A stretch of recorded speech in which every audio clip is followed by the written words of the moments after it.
জীবনে প্রতিটা কাজই নিয়ম শৃঙ্খলা মেনে ধৈর্য সহিত করতে হয়, না হলে বিপদ অনিবার্য। হিজামা আরবি শব্দ অর্থ শোষণ হলো সিঙ্গেল লাগানোর সময়। সিঙ্গেল লাগানো নামক প্রচলিত চিকিৎসার আরবি নামকরণ।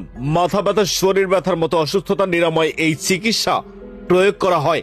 হাদিসে এই চিকিৎসা পদ্ধতি উল্লেখ করা হয়েছে। এখানে যেই ঘটনা ঘটুক না কেন, তার আগে কিছু শিক্ষা বার্তা দিতে চাই।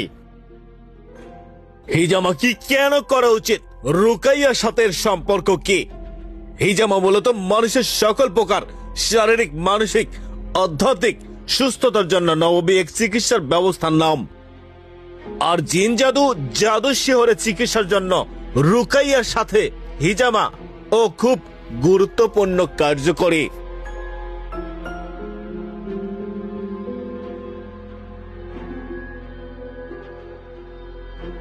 হিজামার মাধ্যমে দূষিত রক্ত বের করে নেওয়া হয়। এতে শরীরের মাংসপেশিগুলোতে রক্ত প্রবাহ দ্রুততর হয়। পেশি, চামড়া, ত্বক ও শরীরের ভেতরে অর্গানগুলোর কার্যকারিতা বৃদ্ধি পায়। কিন্তু এখানে কি এমন ঘটনা ঘটেছে যার জন্য আপনাদের সামনে এই ফুটেজটি উপস্থিত না করলেই নয়।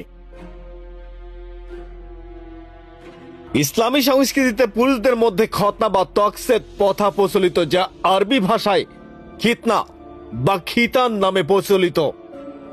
পুরুষ খতনা মুসলিম সমাজে ব্যাপক প্রচলিত এবং আইনত ইসলামের সকল মাযহাব কর্তৃক প্রতিষ্ঠিত অনুশাসন।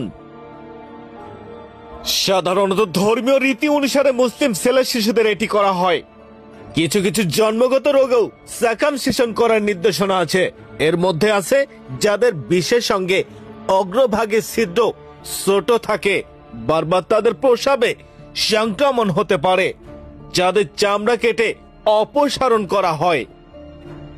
আর সেই অনুষ্ঠানের জন্য দই পাকানো হচ্ছে, যার প্রথম ডেক্সিতে চিনির শিরা ও দ্বিতীয় ডেক্সিতে দুধ জাল করা হচ্ছে, যা দিয়ে আগত মেহমানদের দই খাওয়ানোর আয়োজন চলবে। কিন্তু অনেকেই ভাবতে পারেন বা বলতে পারেন এমন যে এখানে সার্কামসিশন বা সুন্নাতে খতনার সাথে হিজামার সম্পর্ক কি?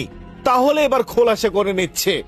যিনি দই পাকাছেন অর্থাৎ বাবুর্চি, তিনি মোটামুটি কবিরাজি শিক্ষায় শিক্ষিত, যার কারণে বাবুর্চি দই বানানো চলাকালীন রোগী চলে এসেছে, যার কারণে এখানেই চিকিৎসা চলছে।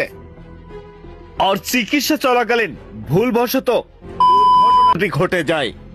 এমন কিছু ঘটবে যার জন্য কেউ প্রস্তুত ছিলাম না। ভালো করে খেয়াল করুন, পিঠে লাগানো কলসির ভিতর হাওয়ার প্রেসার কম ছিল, যার কারণে কলসিটি চুম্বকের মতো আটকে ছিল। আর যেটা জোরে হ্যাসকা টান দিতেই মিষ্টির গরম শিরার মধ্যে পড়ে যায়। তারপর কি হয় দেখতে থাকুন।